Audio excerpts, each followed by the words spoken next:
السلام علیکم ورحمۃ اللہ وبرکاتہ۔ الحمدللہ رب العالمین والصلاة والسلام علی اشرف الانبیاء والمرسلین۔ اللہم لا سہل الا ما جعلتہ سہلا وانت تجعل الحزن اذا شئت سہلا یا مقلب القلوب صرف قلوبنا علی طاعتک۔ اللہم رب اشرح لی صدری ویسر لی امری واحلل عقدۃ من لسانی یفقہوا قولی۔ اللہم رب زدنا علما، اللہم رب زدنا علما، اللہم رب زدنا علما۔ اللہ پاک کی حمد و ثناء اور آقا دو جہاں نبی مکرم تاجدار عرب و عجم سید المرسلین خاتم النبیین کی ذات گرامی پر درود اسلام کے بعد رب کائنات کا احسان عظیم ہے کہ جس نے ایک بار پھر ہمیں یہ توفیق عطا فرمائی کہ ہم خلاصہ قرآن کی اس مجلس میں حاضر ہیں۔ اللہ سبحانہ و تعالیٰ سے دعا ہے کہ وہ ہمیں قرآن حکیم کو صحیح طریقے سے پڑھنے، سمجھنے، اس پر عمل کرنے اور اس کا پیغام دوسرے لوگوں تک پہنچانے کا ذریعہ بنائے، اور ہمیں حق بات کہنے، سننے اور اس پر عمل کرنے کی توفیق عطا فرمائے۔ اللہ سبحانہ و تعالیٰ کے فضل و کرم اور احسان اور نبی اکرم صلی اللہ علیہ وسلم کے فیضان کے تصدق سے ہم نے خلاصہ قرآن کی گزشتہ مجلس میں سورۃ الزخرف، سورۃ الدخان اور الجاثیہ کا خلاصہ اور ان کے اہم مضامین پر گفتگو کی تھی۔ آج ہماری گفتگو کا مرکز و محور جو ہیں وہ سورہ الاحقاف، سورہ محمد، سورہ الفتح اور سورہ حجرات اور سورہ قاف اور سورہ الذاریات ہوں گی۔ اس سے پہلے کہ ہم گفتگو کی طرف آگے بڑھیں، میں آپ سب کو اس مبارک مجلس میں خوش آمدید کہتا ہوں اور دعا گو ہوں کہ اللہ سبحانہ و تعالیٰ آپ کو اپنے حفظ و امان میں رکھے۔ اس سے پہلے کہ ہم باقاعدہ آج کے موضوع پر اپنی گفتگو کا آغاز کریں، اس سے پہلے ہم پچھلی صورتوں کا سرسری سا جائزہ لے لیتے ہیں تاکہ ان کے مضامین اچھی طرح ہمارے ذہن نشین ہو جائیں اور نئے آنے والے سامعین اور سامعات اور ناظرین اور ناظرات جو ہیں ان کو بھی سمجھنے میں آسانی ہو۔ ہم نے جو پہلی سورہ مبارکہ پچھلی نشست میں پڑھی تھی وہ الزخرف تھی۔ ترتیب کے لحاظ سے یہ قرآن حکیم کی 43ویں صورت ہے اور حا میم سے شروع ہونے والی صورتوں میں یہ چوتھی صورت ہے۔ اس میں 89 آیات اور 7 رکوع ہیں۔ یہ سورہ مبارکہ جو ہے مکہ کے درمیانی زمانہ میں نازل ہوئی۔ اس میں پھر قرآن کریم کی طرف توجہ دلائی گئی ہے کہ یہ قرآن بڑی شاندار اور بڑی حکمت کی باتوں سے بھرا ہوا ہے۔ مکہ والوں سے کہا گیا کہ تم جتنی مرضی شرارتیں کر لو، لیکن اللہ سبحانہ و تعالیٰ کی یہ کتاب پوری نازل ہو کر رہے گی اور یہ لوگوں کی ہدایت کا ذریعہ بنے گی۔ پھر فرمایا گیا کہ جو لوگ انبیاء کے ساتھ مذاق کرتے ہیں، نبیوں کے ساتھ مذاق کرتے ہیں، ان کا انجام بہت برا ہوگا۔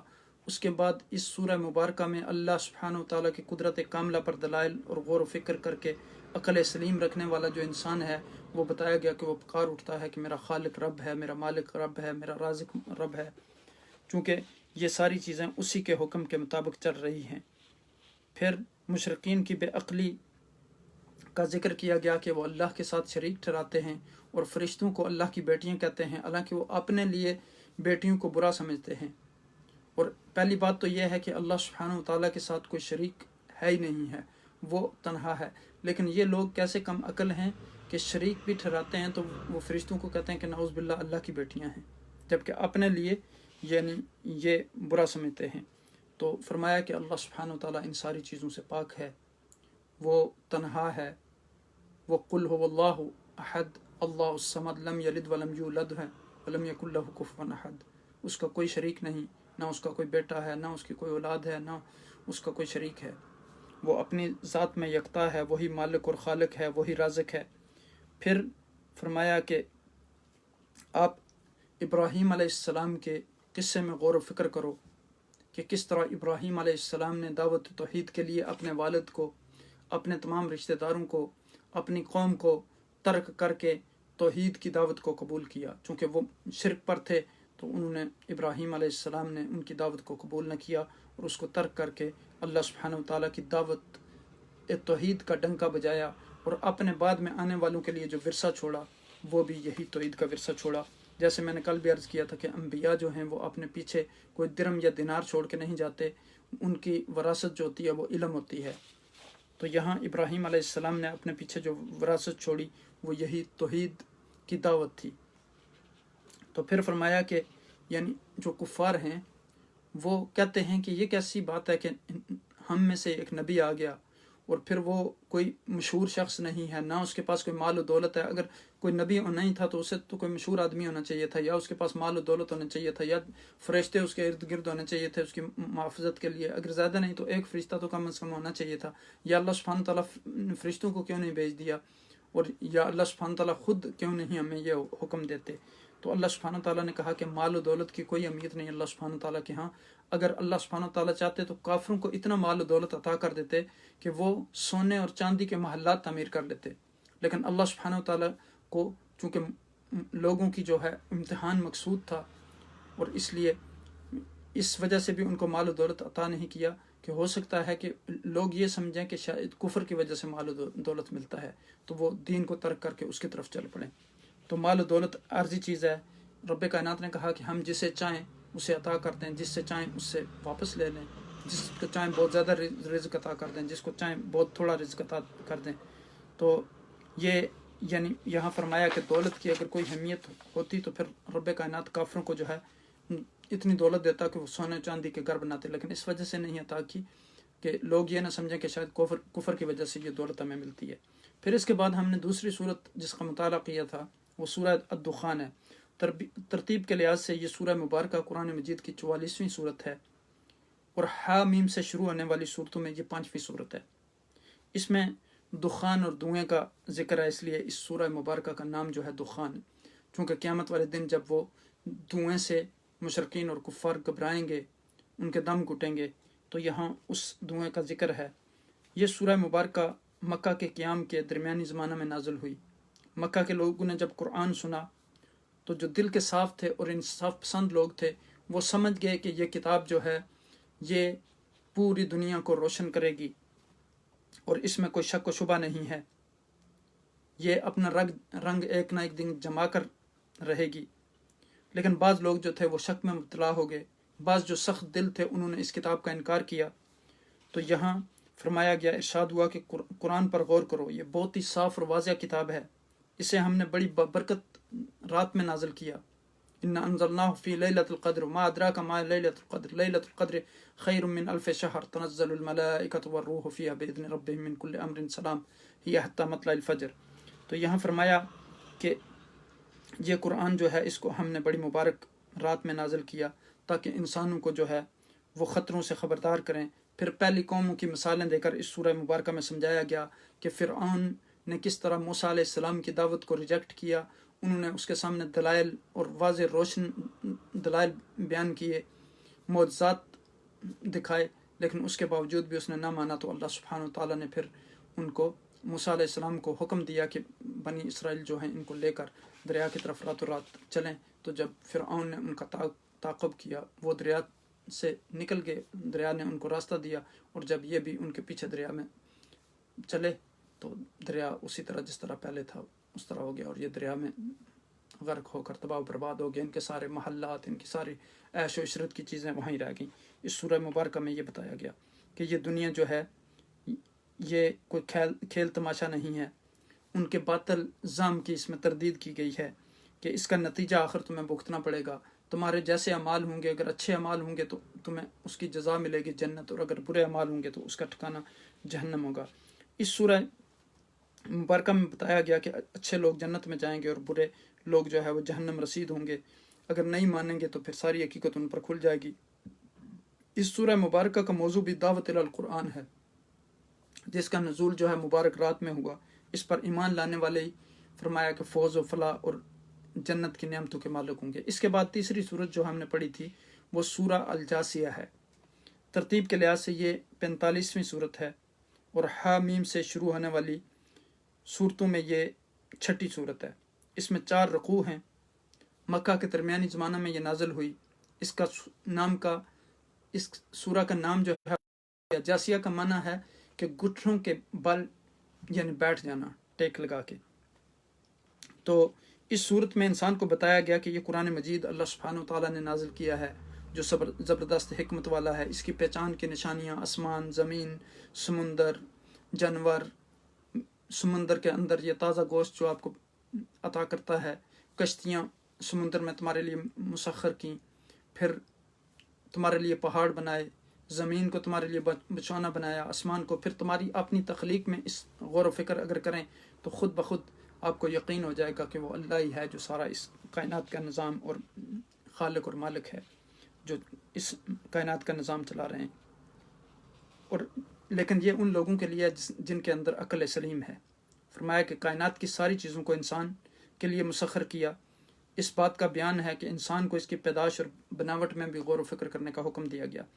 اس صورت کا موضوع بھی دعوت القرآن ہے، سابقہ اور آخرت کی زندگی کی مثالیں دے کر سمجھایا گیا کہ عزت کتاب اللہ کی اتباع سے وابستہ ہے۔ اگر چاہتے ہو کہ تمہیں جنت ملے اور چاہتے ہو کہ تمہیں کامیابی ملے دنیا میں بھی اور آخرت میں بھی، تو پھر اس قرآن کی اتباع کرو، اللہ کے رسول کی اتباع کرو، اللہ کی اتباع کرو، اللہ کے احکامات پر عمل کرو اور قرآن کے احکامات پر عمل کرو۔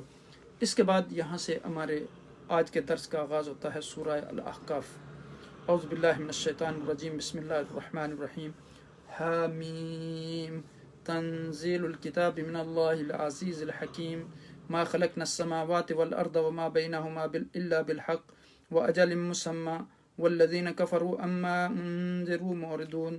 قل ارأيتم ما تدعون من دون الله اروني ماذا خلقوا من الارض ام لهم شرك في السماوات ایتونی بکتاب من قبل هذا او اثارة من علم ان كنتم صادقین۔ ومن اضل ممن يدعو من دون الله من لا يستجيب له الى يوم القيامة وهم عن دعائهم غافلون۔ وإذا حشر الناس كانوا لهم أعداء وكانوا بعبادتهم كافرين۔ صدق اللہ العظیم۔ یہ جو سورہ الاحقاف کی بنیادی آیات میں نے آپ کے سامنے تلاوت کی ہیں، سورہ احقاف جو ہے یہ ترتیب قرآنی کے لحاظ سے قرآن مجید کی جو ہے یہ 46ویں صورت ہے۔ اس سورہ مبارکہ میں 4 رکوع اور 35 آیات ہیں۔ اس کے کلمات کی تعداد جو ہے وہ 646 ہے اور حروف کی تعداد 2602 ہے۔ یہ ان صورتوں میں سے ہے جو حامیم سے شروع ہوتی ہیں۔ 7ویں اور آخری صورت ہے۔ ارشاد ہے کہ قرآن رب العالمین نے نازل کیا جو بڑی عزت، بڑی قوت، بڑی عظمت، بڑی طاقت والا ہے۔ اس نے آسمان اور زمین کو ایک مقررہ وقت اور منصوبے کے تحت ہو اسی کے مطابق بنایا، اور ایک زمانہ تک یہ نظام چلتا رہے گا اور آخر ایک دن ختم ہو جائے گا اور قیامت ہوگی۔ جو لوگ اس کا انکار کر بیٹھے وہ برے کاموں کی سزا کا ڈر جو ہے اس کان سنتے ہیں اور اس کان سے نکال دیتے ہیں۔ ان سے کہہ دو کہ اللہ سے منہ موڑ کر تم جن کی مدد کے لیے جنہیں پکارتے ہو بتاؤ تو انہوں نے تمہارے لیے زمین کا کچھ حصہ بنایا ہے، یا یہ بتاؤ کہ آسمان کے بنانے میں وہ اللہ سبحانہ و تعالیٰ کے نعوذ باللہ شریک تھے۔ اگر کسی پہلی کتاب میں یہ لکھا ہو یا کوئی یقینی بات اس بابت ہو پہلے سے مشہور آتی ہو تو بتاؤ، ورنہ اچھی طرح سن لو کہ یہ تمہارے جھوٹے معبود تمہارا نہ نفع کر سکتے ہیں نہ نقصان، یہ تمہارے کسی کام نہیں آ سکتے، نہ یہ تمہاری مدد کر سکتے ہیں نہ آخرت میں، بلکہ وہ وہاں تو وہ تمہارے کھلے کھلا دشمن ہوں گے۔ وہاں صرف وہی دوستی کام آئے گی جو تقوی کی بنیاد پر ہوگی، جو پرہیزگاری کی بنیاد پر ہوگی، جو اعمال صالحہ کی بنیاد پر ہوگی۔ پھر فرمایا کہ حقیقت یہ ہے کہ یہ لوگ قرآن کی آیتوں کا اثر دیکھ کر اسے جادو بتاتے ہیں، نعوذ باللہ۔ ان سے کہہ دو کہ قرآن میں نے نہیں گڑھ لیا بلکہ یہ تو اللہ سبحانہ وتعالیٰ نے بھیجا ہے، اور میں بھی اللہ کے پہلے رسولوں کی طرح ایک رسول ہوں۔ دیکھو یہودیوں کے عالم اس کی شہادت دیتے ہیں اور بہت سے ایمان بھی لے آئے ہیں، تم بس قسمت ہو کہ اپنی ضد پر اڑے ہوئے ہو۔ پھر تمہیں ہدایت ہو تو کیسے؟ یہ کہتے ہیں کہ اگر دین حق ہوتا تو ہمارے بڑے لوگ اسے مانتے، تو وہ لوگ جو ہیں وہ مان رہے ہیں جو کم درجے کے ہیں، اس لیے ظاہر ہے کہ یہ گڑی ہوئی پرانی بات ہے۔ یعنی کہتے تھے کہ ہونا تو یہ چاہیے تھا کہ بڑے بڑے اشراف لوگ جو ہیں وہ اس دین کو قبول کرتے، لیکن ہم دیکھ رہے ہیں اپنی آنکھوں سے کہ وہ تو کمزور لوگ، غریب لوگ ان پر ایمان لا رہے ہیں۔ تو فرمایا کہ ان کا یہ کہنا بالکل غلط ہے، یہ تو نبیوں اور کتابوں کے سلسلے کی آخری کڑی ہے۔ حضرت موسیٰ علیہ السلام تورات لے کر آئے، اب یہ قرآن عربی زبان کا محمد صلی اللہ علیہ وسلم لائے جو پہلی کتابوں کی تصدیق کرتا ہے اور نیک لوگوں کو ٹھیک راستہ بتاتا ہے۔ سنو، اللہ نے انسانوں کو پیدا کیا، پھر ان میں سے بعض اس کے احکام بجا لائے ہیں، ان کا انجام جو ہے وہ اچھا ہوگا، اور بعض نے نافرمانی کی، ان کا انجام برا ہوگا۔ اور ان سے کہا جائے گا کہ دنیا میں اپنی سرکشی جو ہے اس کا مزہ تم نے چکھا، اور آخرت کا عذاب جو ہے دنیا میں جو تمہیں لینا تھا لے چکے، آخرت میں تمہارے لیے سوا عذاب کے اور کوئی چیز نہیں ہے۔ اس کے بعد پھر عاد کا قصہ سنا کر عبرت دلائی گئی۔ اس کے بعد جنوں کا ذکر ہے کہ ان میں سے کچھ اس قرآن کو سن کر ایمان لائے اور پھر جا کر اپنی قوم کو دعوت دی۔ آخر میں توجہ دلائی گئی ہے کہ یہی اللہ جس نے اپنے قدرت سے آسمان اور زمین بنا ڈالے اور کچھ تھکاوٹ محسوس نہ کی، وہی یہ قدرت بھی رکھتا ہے کہ مردوں کو جو ہے وہ دوبارہ زندہ کر دے، چنانچہ وہ زندہ ہوں گے اور قیامت قائم ہو گئی، اور نافرمان جو ہے وہ سخت سزا پائیں گے، اس میں کوئی شک و شبہ نہیں ہے۔ یہ ڈیسائیڈڈ بات ہے، اللہ سبحانہ وتعالیٰ نے یہ فیصلہ کر دیا ہے کہ قیامت آئے گی، جزا اور سزا کا حساب ہوگا، تمام لوگوں کو دوبارہ موت کے بعد زندہ کیا جائے گا۔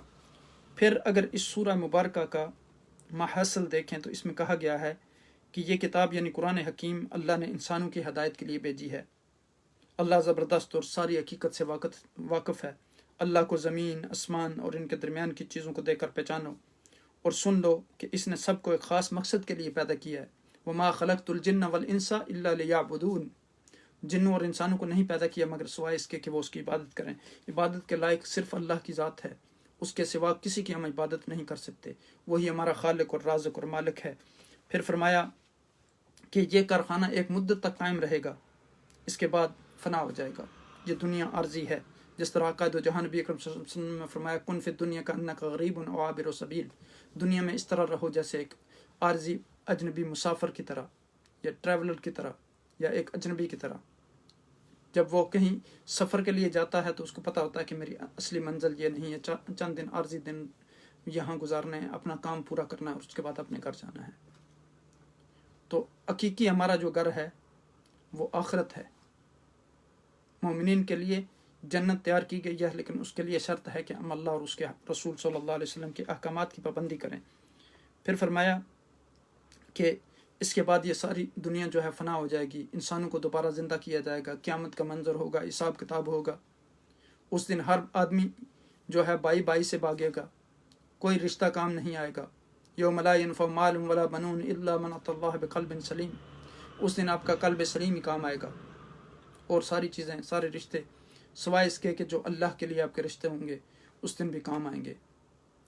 جیسے نبی اکرم صلی اللہ علیہ وسلم نے فرمایا کہ سبعۃ یظلھم اللہ فی ظل یوم لا ظل الا ظلہ، یعنی 7 قسم کے لوگ اللہ سبحانہ تعالیٰ کے عرش کے سائے کے نیچے ہوں گے۔ ان میں سے فرمایا کہ رجلان تحابا فی اللہ اجتمع علیہ وتفرقا علیہ، 2 آدمی صرف اللہ کی خاطر ایک دوسرے کو ملے اور پھر اسی کی خاطر ایک دوسرے سے جدا ہو گئے۔ یعنی جہاں نبی اکرم صلی اللہ علیہ وسلم نے دوسری حدیث میں ہمیں بتایا کہ الحب للہ والبغض للہ، دوستی اور دشمنی کا معیار جو ہے وہ اللہ کی خاطر ہونا چاہیے، یعنی محبت بھی اللہ کی خاطر اور بغض بھی اللہ کی خاطر۔ تو یہاں پھر دیکھیں کہ فرمایا گیا کہ ان سے کہہ دو کہ یعنی یہ جو مختلف تم نے معبود بنا رکھے ہیں اس دنیا کی پیدائش میں، ان تمہارے جھوٹے معبودوں کا کوئی حصہ نہیں ہے، نہ کسی کتاب میں یہ لکھا ہوا ہے، نہ کسی معقول شخص نے یہ بتایا ہے کہ اللہ کے سوا اور بھی معبود ہیں۔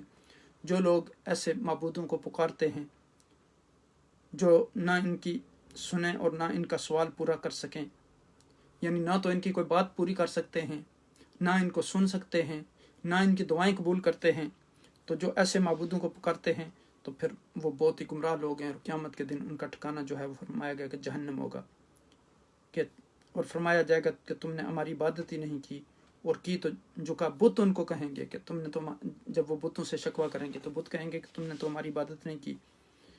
افسوس، یعنی لوگ قرآن سن کر اسے جادو یا خود گڑا ہوا کلام بتلاتے ہیں اور کہتے ہیں نعوذ باللہ یہ محمد صلی اللہ علیہ وسلم نے اپنے آپ بنا کر اللہ کے نام پر لگا دیا۔ اے محمد صلی اللہ علیہ وسلم، ان سے کہہ دو کہ ہوش کی دعا کریں۔ میں ایسا کرتا تو مجھے اللہ کی سزا سے تم بچا سکتے تھے، اور نہ کوئی اور، میں تو اپنی طرف سے کچھ نہیں کہتا، میں کوئی انوکھا رسول نہیں ہوں، میں بھی پہلے رسولوں کی طرح ہی رسول ہوں، مجھے خود کچھ معلوم نہیں، میں تو وہی جانتا یا کہتا ہوں جس کو میری طرف وحی کیا جاتا ہے۔ اور پھر فرمایا اور تمہیں اس کے مطابق برے انجام سے ڈراتا ہوں جو اللہ سبحانہ وتعالیٰ مجھے حکم دیتے ہیں وحی کے ذریعے۔ بنی اسرائیل کے لوگ، عالم لوگ مجھے پہچان کر وہی رسول مانتے ہیں جس کے آنے کا وعدہ پہلی کتابوں میں ہے، اور بہت سے لوگ ایمان لا چکے ہیں۔ اب بھی تم نہ مانو تو تم بڑے ہٹ درم ہو، بے شرم ہو۔ اور یہ لوگ جب فیصلہ کر چکے کہ کبھی بھی کچھ بھی ہو ہم اسلام کو نہیں مانیں گے، تو اب تو ماننے کے بہانے ہی ڈھونڈیں۔ لیکن واقعہ یہ ہے کہ تورات کے بعد لوگوں کی ہدایت کے لیے قرآن مبین کو عربی زبان میں نازل کیا گیا۔ اس میں اسلاف کا راستہ جو ہے کھول کر بتا دیا گیا، اور کہہ دیا گیا کہ جو اللہ کو اپنا رب مان کر اس پر جمے رہیں گے وہ خوف اور رنج سے نجات پائیں گے۔ وَلَا تَهِنُوا وَلَا تَحْزَنُوا وَأَنْتُمُ الْأَعْلَوْنَ إِن كُنتُم مُؤْمِنِينَ۔ غم نہ کرو، گھبراؤ نہ، دل چھوٹا نہ کرو، اگر تم مومن ہو تو پھر برتری تمہیں ملے گی۔ تو پھر یہاں دیکھیں فرمایا گیا کہ جو نہ مانے وہ پچھتائیں گے۔ سعادت مند انسان اللہ کا اور ماں باپ کا حق ادا کرنے میں لگے رہتے ہیں، اور اللہ سے دعا کرتے ہیں کہ ان نیک کاموں کی توفیق اللہ سبحانہ تعالیٰ عطا فرمائے۔ اور بدبخت لوگ وہ ہیں جو اللہ کو بھی نہیں مانتے اور اپنے والدین کی خدمت بھی نہیں کرتے۔ تو یہاں فرمایا گیا کہ وہ لوگ انتہائی بدبخت ہیں، ماں باپ کے سمجھانے سے بھی ان کے ساتھ جو ہے وہ بدتمیزی کرتے ہیں۔ یہ لوگ انتہائی بدبخت ہیں، یہ لوگ نقصان میں رہیں گے، اور آخرت میں ان کو سوائے جہنم کے کچھ نہ ملے گا۔ اس کے بعد پھر عاد وغیرہ کے حال سے عبرت دلائی گئی، اور کہا گیا کہ وہ تم سے زبردست تھے مگر اللہ کے آگے کسی کی نہ چلی۔ اس کے بعد جنوں پر قرآن کا اثر ہونے کا ذکر، اور ان کو سمجھایا گیا ہے کہ وہ اللہ کو مانیں، قیامت کو برحق سمجھیں ورنہ سخت سزا ملے گی۔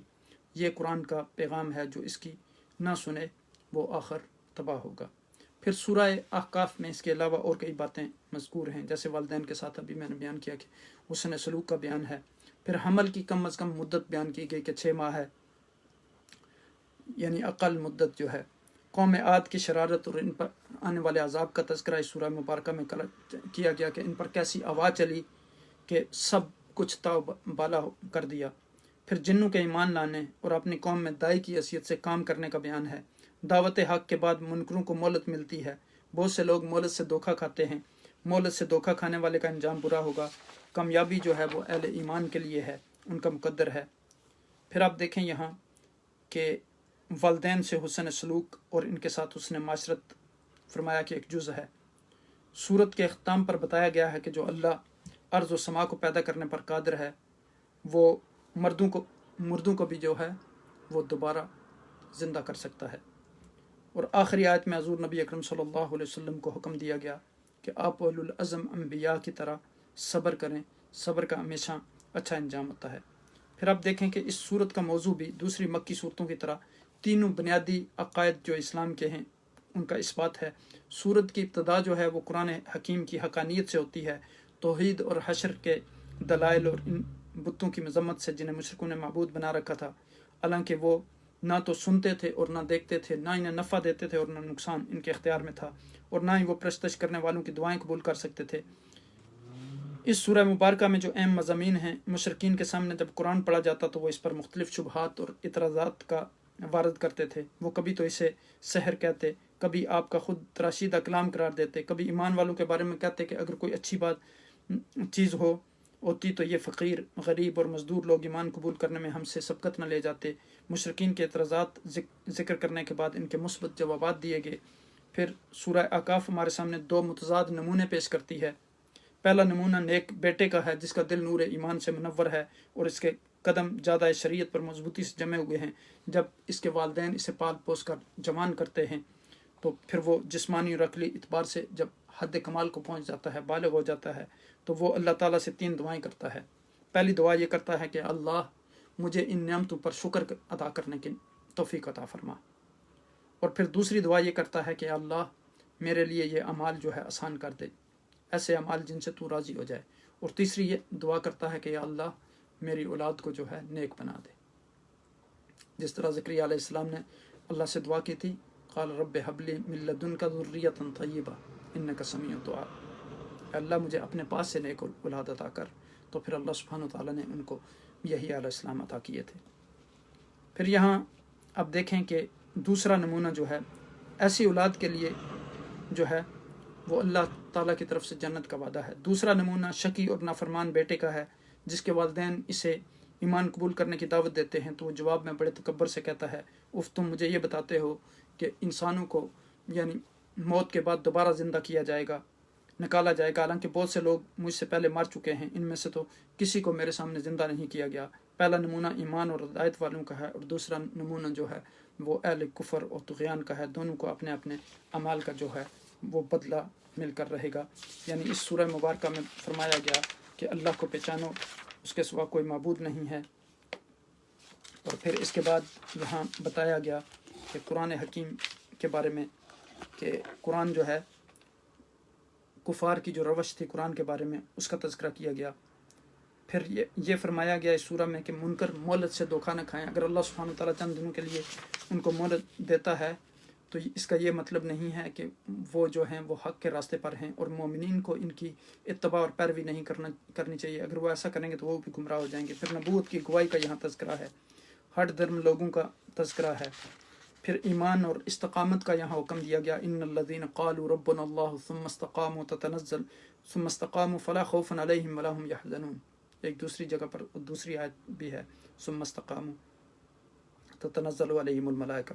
یہاں فرمایا گیا کہ جن لوگوں نے کہا ہمارا رب اللہ ہے پھر مستقیم رہے، ان لوگوں پر کوئی خوف نہیں اور نہ وہ غمگین ہوں گے، اولئک اصحاب الجنت خالدین فیہا جزاء بما کانوا یعملون، اور یہ لوگ اہل جنت ہیں جو اس میں ہمیشہ رہیں گے بعوض ان کاموں کے جو وہ کرتے تھے، یعنی نیک اعمال کے۔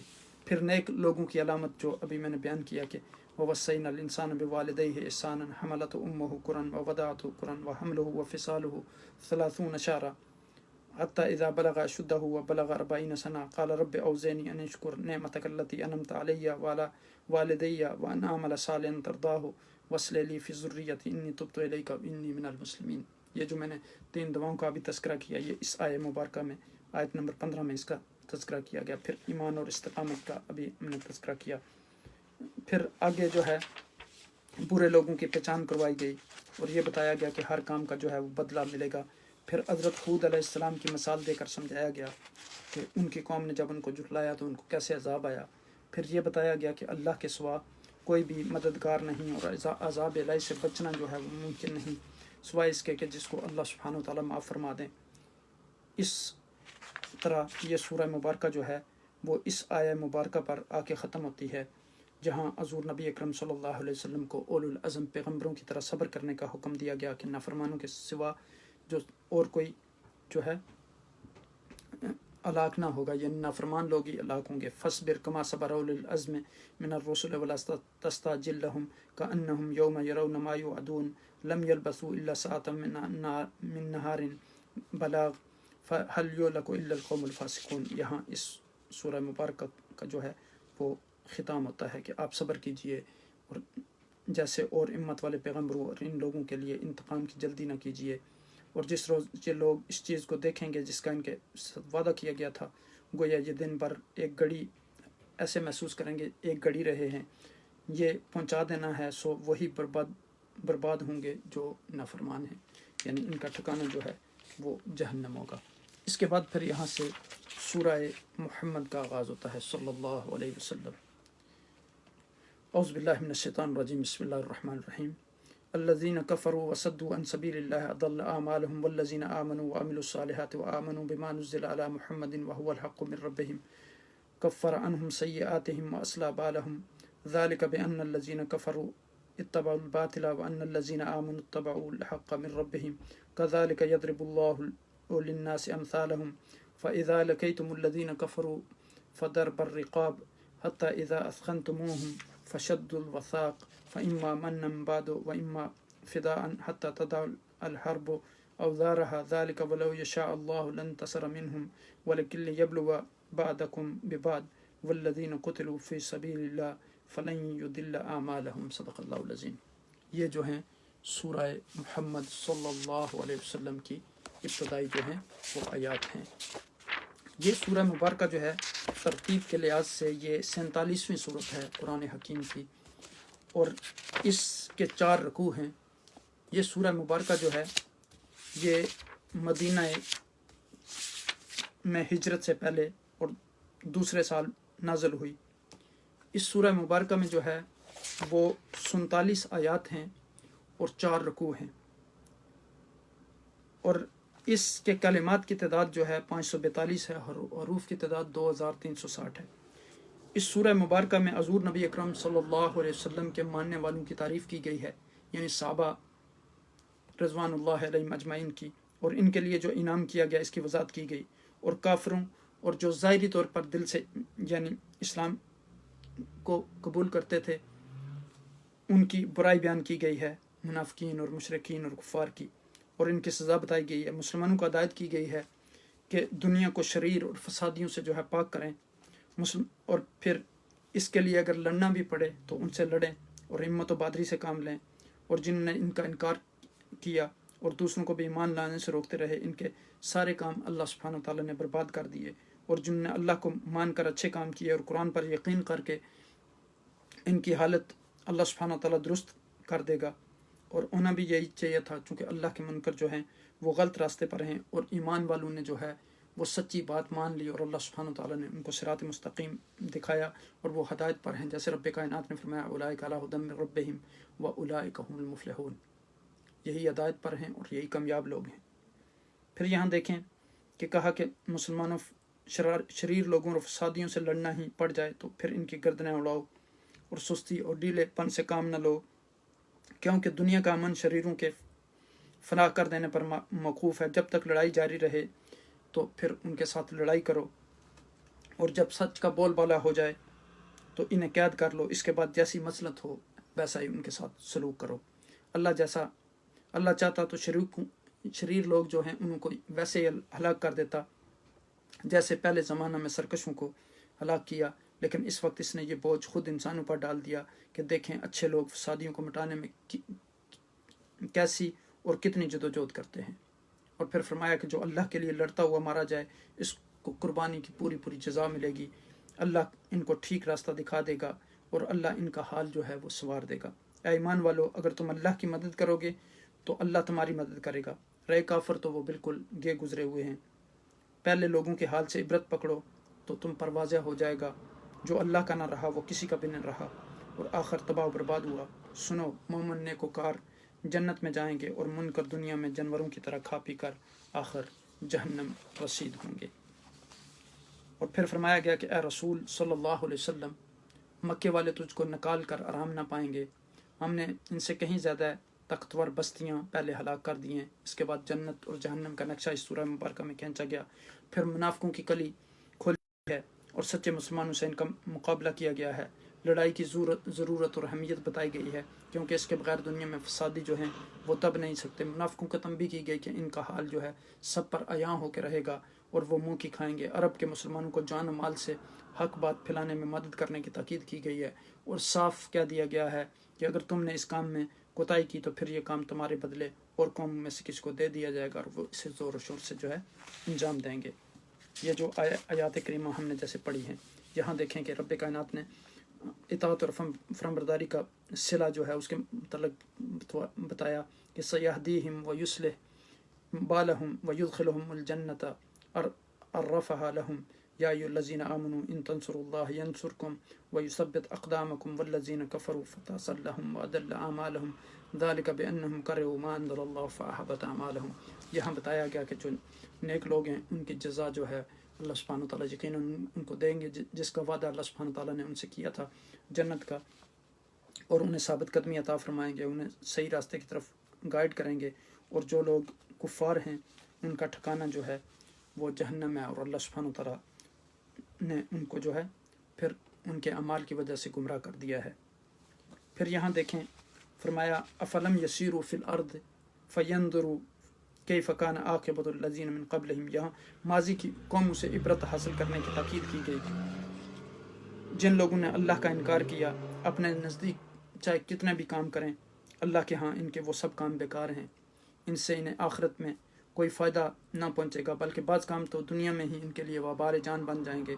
مثلا وہ اسلام سے روکنے میں اپنا مال و دولت خرچ کرتے تھے اور اسے اچھا سمجھتے تھے، لیکن ان کے اس عمل سے انہیں کوئی فائدہ نہیں ہوگا، بلکہ الٹا ان کو جو ہے عذاب ملے گا، چونکہ وہ لوگوں کو اللہ کے دین سے روکتے تھے، اس دعوت سے روکتے تھے۔ اور جو لوگ اللہ کو مان کر نیک کام کریں گے اور قرآن کو سچا مان کر اس کو اپنا رہنما قرار دیں گے، ان کی دنیا اور آخرت جو ہے وہ بتایا کہ دونوں سنور جائیں گے، اور قرآن کو سچا مان کر اس کو اپنا رہنما قرار دیں گے تو اللہ سبحانہ تعالیٰ ان کی خطاؤں کو معاف کر کے ان کی حالت درست فرما دیں گے۔ اے مسلمانوں، اگر کافر اپنی شرارتوں سے باز نہ آئے تو ان سے لڑنے کے سوا کوئی چارہ نہ رہے، تو پھر ہمت اور بہادری سے کام لو اور فساد پھیلانے والوں کو مٹا ڈالو۔ جب تک لڑائی جاری رہے ان کے ساتھ کوئی رعایت نہ کرو، کیونکہ دنیا سے فساد اور فساد کاریوں کا مٹانا امن و امان قائم کرنے کے لیے ضروری ہے۔ جب فسادی پست ہو جائیں اور لڑائی رک جائے تو فسادیوں کو قید کر لو، پھر اگر چھوڑ دینے میں مصلحت ہو تو یوں ہی چھوڑ دو، ورنہ ان سے کچھ معاوضہ لے لو۔ اللہ فسادیوں کو اور طرح سے بھی تباہ برباد کر سکتا تھا، لیکن اس میں اپنے بندوں کی آزمائش جو ہے وہ مقصود تھی کہ انہیں ان سے لڑنے کا حکم دیا گیا ہے، تاکہ ثابت قدم رہنے والوں کو انعام و اکرام سے مالا مال کیا جائے، اور جو لڑائی میں مارے جائیں ان کو ان کی قربانی کا آخر میں بدلہ دیا جائے۔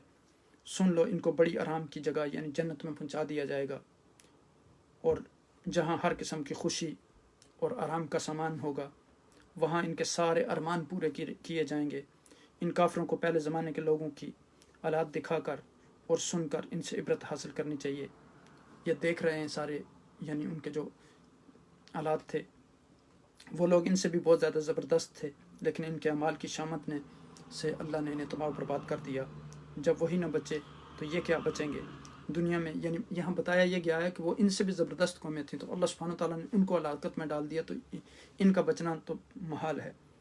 پھر فرمایا کہ یہ جو لوگ ہیں ان کا ٹھکانہ جو ہے جہنم ہوگا۔ دنیا میں ایسے انجام کار اللہ کو سچے دل سے ماننے والوں کے ہاتھ سے انہیں نیچا دیکھنا پڑے گا، اور آخرت میں ان کا ٹھکانہ جہنم ہوگا۔ پھر فرمایا تم میں سے ایسے لوگ بھی ہیں کہ پہلے تو بہت بڑھ کے باتیں بناتے تھے، لیکن جب دشمنوں سے لڑنے کا حکم دیا گیا تو ان کے اندر بزدلی آ گئی اور جان چرانے لگے۔ کچھ لوگ بظاہر مسلمانوں میں ملے ہوئے ہیں، لیکن ان کے دل کہیں اور ہیں۔ یہ سب لوگ اپنی خواہشوں کے غلام ہیں اور سیدھی راہ سے بہت دور ہیں۔ ان کی آنکھیں قیامت ہی کو کھلیں گی، لیکن اس سے کچھ فائدہ حاصل نہ ہوگا۔ قیامت بھی عنقریب آنے والی ہے اور اس کی علامتیں جو ہیں وہ ظاہر ہونے والی ہیں۔ پھر یہ طرح طرح کے بہانے بناتے تھے، جیسے ہم نے پیچھے عرض کیا تھا جب غزوہ بدر کے موقع پر ایک صحابی نے کہا کہ یا رسول اللہ صلی اللہ علیہ وسلم، جو رومیوں کی وہ عورتیں ہیں وہ بہت زیادہ خوبصورت ہوتی ہیں، تو مجھے ڈر ہے کہ کہیں میں اس فتنے میں مبتلا نہ ہو جاؤں۔ تو عجیب عجیب طرح کے بہانے بناتے تھے، یعنی اور اللہ سبحانہ تعالیٰ نے عقائد و جہاں نبی اکرم صلی اللہ علیہ وسلم کو صلح حدیبیہ کے بعد بھی مطلع کر دیا تھا کہ یہ لوگ جب آپ واپس جائیں گے جو آپ کے ساتھ صلح حدیبیہ کے موقع پر حدیبیہ کے مقام پر نہیں گئے تھے، تو فرمایا کہ یہ لوگ جب آپ واپس آئیں گے تو پھر طرح طرح کے یہ بہانے بنائیں گے۔ تو یہاں فرمایا گیا کہ مسلمانوں تم توحید کو مضبوطی سے پکڑ لو اور اپنے لیے اور ایمان والوں کے لیے بخشش کی دعا کرتے رہو، اور اسلام کا سیدھا راستہ سچے دل سے اختیار کرو، اور اس کے رسول محمد صلی اللہ علیہ وسلم کی اطاعت کرو، اتباع کرو، تابعداری کرو۔ اگر تم اسلام پر قائم رہو گے تو اللہ تعالیٰ تمہاری قائم کرو گے تو بہتر، اگر تم ایسا نہیں کرو گے تو اللہ تعالیٰ تمہاری جگہ کسی اور قوم کو لے آئے گا جو اسلام کو پروان چڑھائے گی۔ یہ قرآن مجید کی، جیسے میں نے کہا کہ 47ویں صورت ہے جو 26ویں پارے میں موجود ہے۔ اس کے 4 رکوع ہیں اور 38 آیات ہیں اس کی، جیسا کہ میں نے شروع میں عرض کیا تھا۔ اس میں جو اہم باتیں ہیں، جنت کی مثال اس میں بیان کی گئی کہ اس میں ایسی نہر ہے کہ جس کا پانی گدلا نہیں ہوتا، دودھ کی نہر، خالص شہد کی نہر، ہر قسم کے پھل وغیرہ۔ پھر فرمایا گیا کہ آدمی جب مالدار ہو جاتا ہے یا کوئی منصب مل جاتا ہے تو رشتہ کو نہیں نبھاتا، پھر اللہ اور اس کے رسول کی مخالفت اور اعمال کی بربادی جو ہے، یہ مخالفت اعمال کی بربادی کا سبب بنتی ہے۔ جیسے ابھی آگے سورہ حجرات آ رہی ہے، وہاں فرمایا گیا کہ یا ایھا الذین آمنوا لا ترفعوا اصواتکم فوق صوت النبی ولا تجہروا له بالقول کجہر بعضکم لبعض ان تحبط اعمالکم وانتم لا تشعرون۔ پھر تمہارے سارے اعمال جو ہیں وہ غارت ہو جائیں گے اور تمہیں خبر بھی نہیں ہوگی۔ ہمارے آقا دو جہاں نبی ایک مکرم تاجدار عرب و عجم صلی اللہ علیہ وسلم کا اسم گرامی قرآن حکیم کی 4 صورتوں میں جو ہے وہ مذکور ہے۔ سورہ آل عمران میں، سورہ احزاب میں، سورہ محمد میں اور سورہ الفتح میں۔ ان 4 مواقع کے علاوہ باقی تمام مقامات پر آپ کی کوئی نہ کوئی صفت جو ہے وہ بیان ہوئی ہے۔ اس صورت کو القتال بھی کہا جاتا ہے کیونکہ اس میں کفار کے ساتھ قتال کے احکام کا بیان ہے۔ اس صورت کا موضوع جو ہے حقیقت میں وہ جہاد و قتال ہے۔ صورت کی ابتدا میں کفار کے ساتھ قتال کے احکام کا بیان ہے۔ اس کا موضوع جو ہے وہ یہی قتال ہے۔ صورت کے آغاز میں کفار اور مومنین کے درمیان فرق بیان کیا گیا۔ کفار باطل کی اتباع کرتے ہیں اور اہل ایمان حق کی اتباع کرتے ہیں۔ اس سورہ مبارکہ میں ان چیزوں کا جو ہے وہ ذکر کیا گیا کہ کفار سے اہل ایمان کا مقابلہ، پھر مومنین کے درجات بیان کیے گئے، پھر دین سے پھر جانے والوں کی سزا بیان کی گئی، منافقین کا انجام بیان کیا گیا، اور اس طرح یہ سورہ مبارکہ جو ہے یہاں اس آیہ مبارک پر آ کے ختم ہوتی ہے۔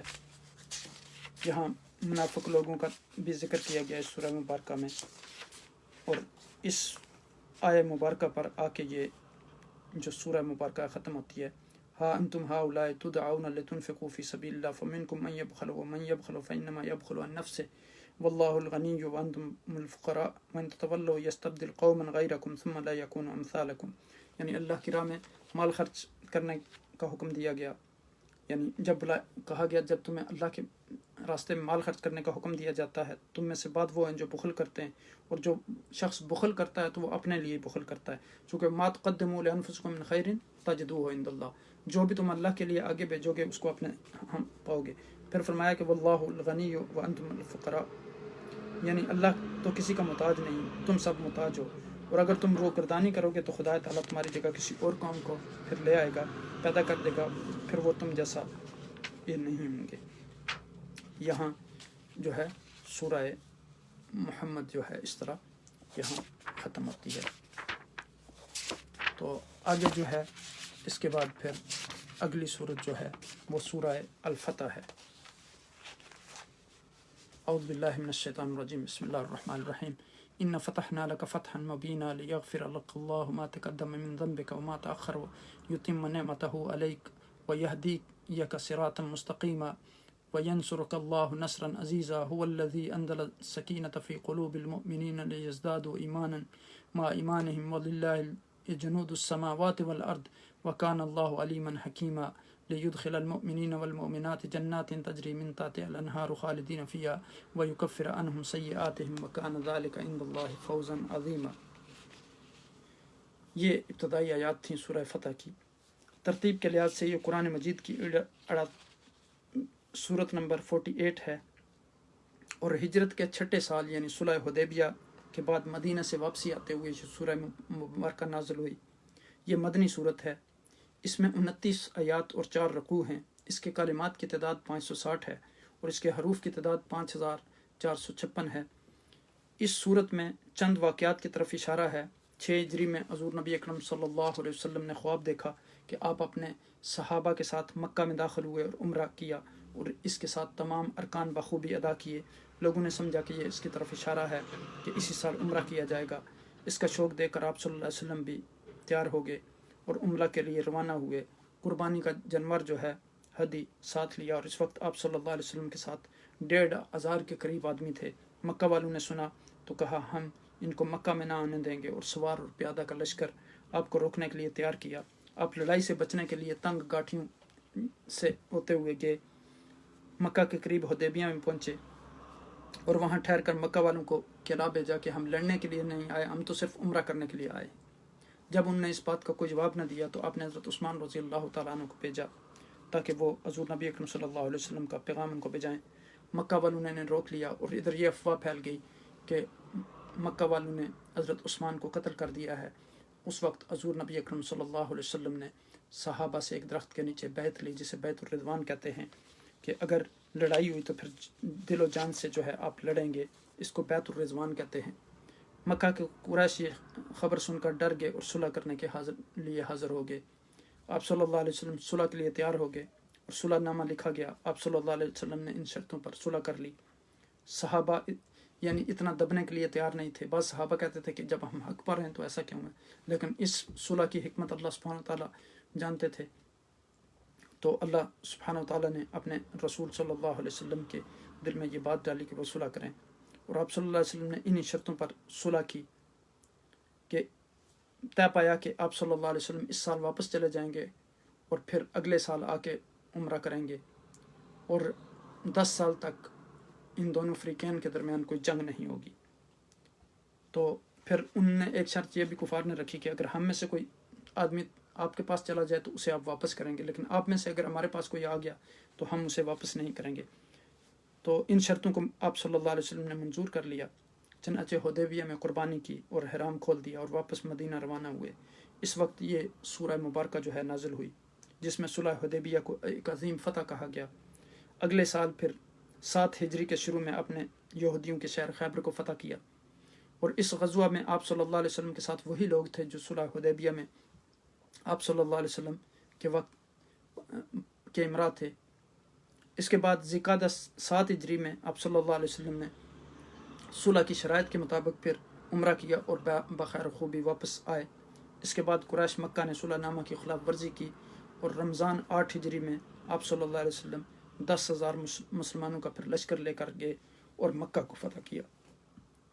اور مکہ فتح کرنے کے بعد بھی آقا دو جہاں جب فاتح کی حیثیت سے داخل ہوئے تو حالانکہ مسلمانوں کو طرح طرح کی انہوں نے تکلیفیں دی ہوئی تھیں, ان کے مال لوٹے ہوئے تھے, ان کی عورتوں کی عصمت دری کی ہوئی تھی, ہر طریقے سے ان پر ظلم و ستم کیا ہوا تھا, اور ان کے دلوں میں دکھ تھا کہ آج ہم ان سے بدلہ لیں گے. لیکن آقا دو جہاں نبی اکرم صلی اللہ علیہ وسلم نے فرمایا کہ آج میں بھی وہی بات کہتا ہوں جو یوسف علیہ السلام نے اپنے بھائیوں سے کہی تھی, لا تثریب علیکم اليوم انتم الطلقاء, آج تمہارے پاس لیے کوئی حساب نہیں, آج تم آزاد ہو. پھر اس صورت میں بتایا گیا ہے کہ یہ صلح حدیبیہ ایک بہت بڑی فتح ہے. چنانچہ لڑائی رکنے کی وجہ سے لوگوں میں میل جول بڑھا. اسلام کی خوبیاں دیکھ کر لوگ گروہ کے گروہ اسلام میں داخل ہوئے, جن میں حضرت خالد بن ولید رضی اللہ تعالیٰ عنہ ہیں, عمر بن عاص رضی اللہ تعالیٰ عنہ ہیں, اور 2 سال کے اندر ہی مسلمانوں کی تعداد بہت بڑھ گئی. اسی صورت میں فتح خیبر کی بھی پیش گوئی کی گئی. بیعت رضوان میں کرنے والوں کو شاباش دی گئی, اور رسول اللہ صلی اللہ علیہ وسلم کے اصحاب جو ہیں ان کی صفات بیان کی گئیں, اور پختہ ایمان والے نیک بندوں سے مدد کا وعدہ کیا گیا. تو سورہ فتح کا جو محاصل ہے وہ یہ ہے کہ یہ سورہ شریفہ خاص طور پر بتاتی ہے کہ دنیا بھر کے انسان اللہ کے بندے ہیں, سب برابر ہیں. ان کے مرتبوں میں جو فرق ہے وہ صرف وہ ہے جو اللہ سبحانہ وتعالیٰ نے مقرر کیا ہے. اس کی بنیاد اللہ کی عبادت ہے اور اس کے ڈر اور اس کے استغفار کرتے رہنے پر ہے. دنیا میں جو بناوٹی فرق یعنی لوگوں نے خود پیدا کر رکھے ہیں وہ بالکل عارضی اور بے بنیاد ہیں, یعنی کالا گورا, برادری, رنگ, نسل, یہ ساری چیزیں بے بنیاد ہیں. کلنا بنی آدم و آدم من تراب, سب ہم آدم کی اولاد ہیں اور آدم علیہ السلام کو مٹی سے پیدا کیا گیا. لا فضل لعربی علی عجمی ولا لعجمی علی عربی الا بالتقوی, عربی کو عجمی پر فضیلت نہیں اور عجمی کو عربی پر نہیں سوائے اس کے کہ وہ اگر متقی ہو. اس لیے آقا جہاں نبی اکرم صلی اللہ علیہ وسلم نے اس موضوع کو واضح کرتے ہوئے بیان فرمایا, ان اللہ لا ينظر الى صورکم ولا الى اشکالکم ولکن ينظر الى قلوبکم واعمالکم. اللہ سبحانہ تعالیٰ آپ کی شکلوں اور صورتوں کی طرف نہیں دیکھتے بلکہ آپ کے تقوی کی طرف دیکھتے ہیں کہ آپ کے دلوں میں تقوی کتنا ہے. تو یہاں پھر دیکھیں کہ فرمایا گیا کہ یہ ساری چیزیں عارضی ہیں. جس طرح عقائد و جہان نبی اکرم صلی اللہ علیہ وسلم نے برادری اور ذات پات پر فخر کرنے والوں کے بارے میں فرمایا کہ انہا منتہنہ, یہ گندگی ہے, یہ قبیلے اور برادریاں صرف تعارف کے لیے بنائے گئے. پھر فرمایا کہ اللہ کے نزدیک جن باتوں سے درجے بڑھتے ہیں وہ باتیں ان دنیا کی مصنوعی باتوں, ذات پات, مال و دولت, زار و طاقت وغیرہ سے بالکل الگ ہیں. ان باتوں میں سب سے آگے انبیاء علیہم السلام ہیں, اللہ کی راہ میں جان اور مال خرچ کرنے والے اور اس کے رسولوں کے بتائے ہوئے نیک کاموں کے کرنے کی کوشش کرنے والے ہیں. نبیوں میں آخری نبی آقا دو جہاں نبی اکرم صلی اللہ علیہ وسلم اللہ کے رسول ہیں, یہ اللہ کی بندگی میں سب سے آگے ہیں. اللہ کے لیے جو کام انہوں نے کیا اس پر اس صورت میں انہیں مبارکباد پیش کی گئی اور وعدہ کیا گیا کہ ان کا استغفار مقبول ہے. اللہ نے ان کے سارے جو ہیں گناہ اگلے پیچھے ان کے مرتبے کے لحاظ سے جو گناہ کلائے جا سکتے تھے سب معاف فرما دیے, اور ان کو اپنی نعمتوں سے مالا مال کرے گا اور ہمیشہ سیدھے جو ہے راستے پر چلائے گا, اور دشمنوں کے مقابلے میں ان کی پوری مدد کرے گا، جیسے اس آیہ کریمہ میں فرمایا گیا کہ لیغفر لک اللہ ما تقدم من ذنبک وما تاخر وعلیک ویہدیک صراطا مستقیما، یعنی تاکہ اللہ آپ کی امت کے ان تمام افراد کی اگلی پچھلی خطائیں معاف فرما دے جنہوں نے آپ کے حکم پر جہاد کی اور قربانیاں دی، اور یوں اسلام کی فتح اور امت کی بخشش کی صورت میں آپ پر اپنی نعمت ظاہراً اور باطن پوری فرما دے، اور آپ کے واسطے سے آپ کی امت کو سیدھے راستے پر ثابت قدم رکھے۔ تو آقا دو جہاں نبی اکرم صلی اللہ علیہ وسلم کی یہ ساری چیزیں امت کے لیے تھیں۔ آپ راتوں کو اتنی لمبی عبادت کرتے، آپ کے پاؤں مبارک پر ورم آ جاتا۔ سیدہ عائشہ رضی اللہ تعالیٰ عنہ فرماتی کہ یا رسول اللہ آپ کیوں اپنے آپ کو اتنے مشقت میں ڈالتے ہیں؟ تو آپ صلی اللہ علیہ وسلم ارشاد فرماتے افلا اکون عبدا شکورا، کیا میں اللہ کا شکر گزار بندہ نہ بنوں؟ تو پھر ہمیں کتنا اللہ کا شکر گزار بندہ بننے کی ضرورت ہے۔ آقا دو جہاں نبی اکرم صلی اللہ علیہ وسلم کتنے غفور رحیم ہیں اپنی امت کے ساتھ، کتنے رؤوف ہیں، کتنے حریص ہیں کہ قیامت کے دن بھی رب امتی امتی کہیں گے۔ اور یہ امتی آج ہمارا کیا حال ہے؟ حضور نبی اکرم صلی اللہ علیہ وسلم کی سنتوں کا مذاق اڑایا جا رہا ہے، ختم نبوت کا مذاق اڑایا جا رہا ہے، نعوذ باللہ۔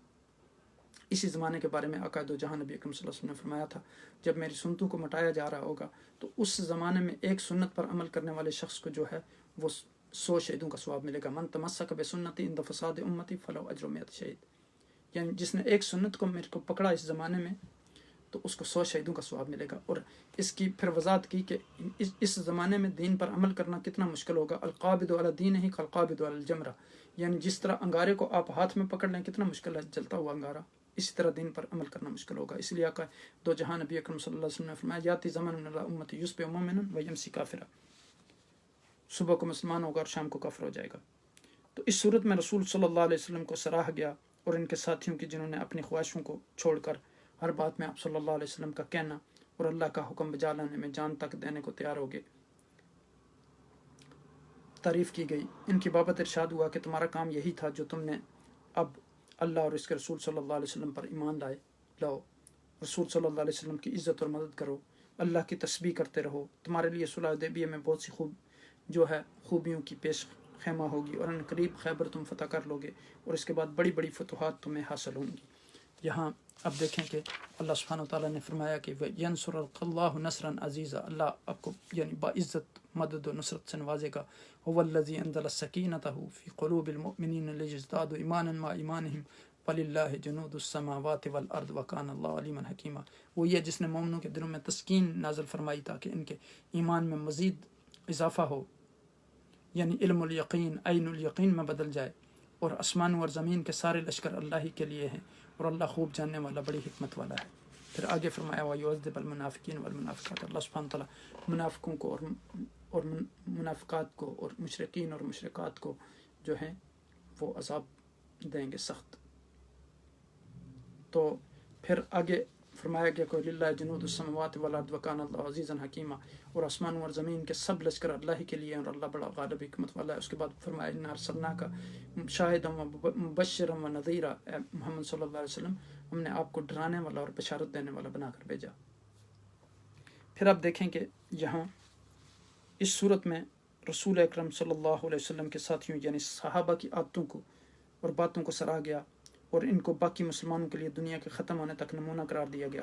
مسلمانوں کو چاہیے کہ ان کے قدم بقدم چلیں اور وہی باتیں اور عادتیں اختیار کریں، یعنی اللہ پر ایمان لائیں، حضور نبی اکرم صلی اللہ علیہ وسلم کو اپنا رسول مانیں، ان کی اتباع کریں، ان کی تابعداری کریں، ان کا حکم مانیں۔ وما آتاکم الرسول فخذوه وما نهاکم عنہ فانتہوا، جو حکم دیں آقا دو جہاں نبی اکرم صلی اللہ علیہ وسلم سے لے لو، اور جس سے منع کریں وہاں رک جاؤ۔ اور پھر قل ان کنتم تحبون اللہ فاتبعونی یحببکم اللہ۔ پھر فرمایا کہ دنیا میں فسادیوں اور پھوٹ ڈالنے والوں، سرکشوں اور متکبروں کے خلاف اٹھ کھڑے ہوں اور اکٹھے ہو جائیں، ان کے ساتھ سختی سے پیش آئیں جب تک وہ امن اور امان کے ساتھ رہنا نہ اختیار کریں۔ ایمان والوں کو آپس میں میل ملاپ، محبت اور اخلاص سے رہنا چاہیے۔ اس کا نتیجہ یہ ہوگا کہ جیسے رسول اللہ صلی اللہ علیہ وسلم اور آپ صلی اللہ علیہ وسلم کے صحابہ اور ان کے قدم پر چلنے والے پھلے پھولے، ایسے تم بھی پھلو پھولو گے۔ پھر سورہ فتح جیسے میں نے عرض کیا کہ مدنی صورت ہے، اس میں 29 آیات اور 4 رکوع ہیں۔ یہ صورت اس وقت نازل ہوئی جب رسول اکرم صلی اللہ علیہ وسلم حدیبیہ سے واپس تشریف لا رہے تھے، بخاری اور ترمذی میں حضرت عمر بن خطاب رضی اللہ تعالیٰ عنہ سے روایت ہے کہ آقا دو جہاں نبی اکرم صلی اللہ علیہ وسلم نے ارشاد فرمایا کہ آج شام مجھ پر ایسی صورت نازل ہوئی ہے جو مجھے دنیا و مافیا سے زیادہ محبوب ہے۔ پھر آپ نے سورہ فتح کی ابتدائی آیات کا کچھ حصہ تلاوت کیا۔ اس سورہ میں صلح حدیبیہ کو فتح مبین کہا گیا ہے۔ اس میں معاہدہ کی بات شکوں سے بظاہر مسلمانوں کی کمزوری ثابت ہوتی تھی، لیکن اللہ تعالیٰ نے اسے فتح مبین قرار دیا۔ اس صلح کا فتح مبین ہونا اس وقت بعض مسلمانوں کی سمجھ میں نہیں آ رہا تھا، لیکن بعض کے حالات نے ثابت کر دیا کہ واقعی یہ فتح مبین بھی ہے، اور ابتداء اسلام سے اب تک مسلمانوں کو اس سے بڑی فتح حاصل نہیں ہوئی، جس کا اندازہ اس بات سے لگایا جا سکتا ہے کہ حدیبیہ میں مسلمانوں کی کم از کم 14,000 جو ہے وہ کم و بیش جو تعداد تھی وہ 1,400 تھی، جبکہ صرف 2 سال بعد یعنی 8 ہجری میں مکہ فتح ہوا تو حضور اکرم صلی اللہ علیہ وسلم کے یعنی لشکر میں مجاہدین کی تعداد جو ہے وہ 10,000 تھی۔ تو 2 سال میں آپ دیکھیں کتنا اضافہ ہوا، کہاں وہاں 1400 آدمی اور کہاں یہاں 10,000 آدمی۔ تو یہ انقلاب معاہدہ امن کی وجہ سے برپا ہوا۔ جب مسالت کے بعد مشرکین کے مسلمانوں کے ساتھ میل اور معاملات شروع ہوئے تو مسلمانوں کے کردار کی پختگی، زبان کی سچائی، دامن کی عفت و عصمت اور معاملات کی صفائی نے مشرکوں کو سوچنے پہ مجبور کر دیا کہ ہر کون سی ایسی مخفی قوت ہے کہ جس نے ان جیسے لوگوں کو جو ڈاکو تھے، رازن تھے، ان کو جو ہے بالکل امن پسند بنا دیا۔ تو یعنی ایمان کے سامنے یہ جھک گئے، انہوں نے اپنی گردنیں جھکا دیں، اور جس نے کل کے شرابیوں اور رازانوں کو زائد اور پرسا بنا دیا۔ ظاہر ہے یہ قوت صرف ایمان تھی۔ اس حقیقت کو سمجھ لینے کے بعد ان کی گردنیں خود بخود جو ہیں وہ ایمان کے سامنے جھک گئیں۔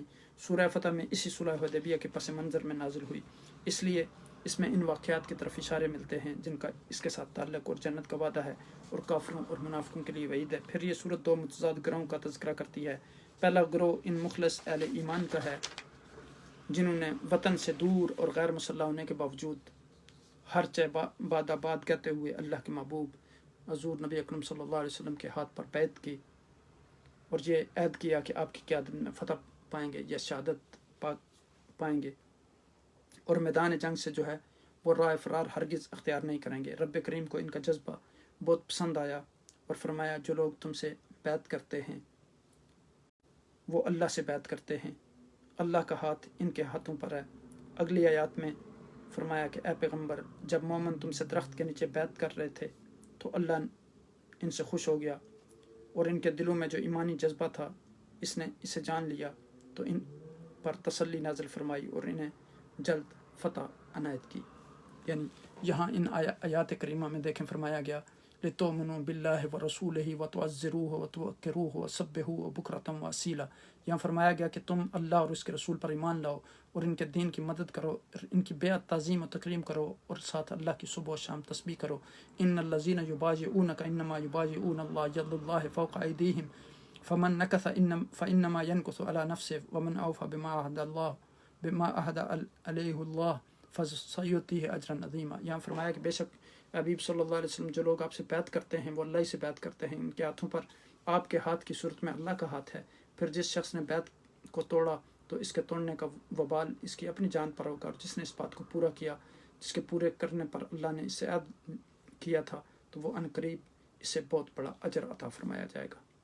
پھر آگے فرمایا گیا کہ سیقول لک المحلفون من الاعراب شغلتنا اموالنا واہلنا فاستغفر لنا، یعنی عنقریب دیہاتیوں میں سے وہ لوگ جو حدیبیہ میں شرکت نہیں کی، جنہوں نے پیچھے رہ گئے تھے، وہ کہیں گے کہ معذرتاً یہ کہیں گے کہ ہمارے اموال اور اہل و عیال نے ہمیں مشغول کر رہا تھا، اس لیے ہم آپ کی معیت سے محروم رہے، سو ہمارے لیے بخشش کریں۔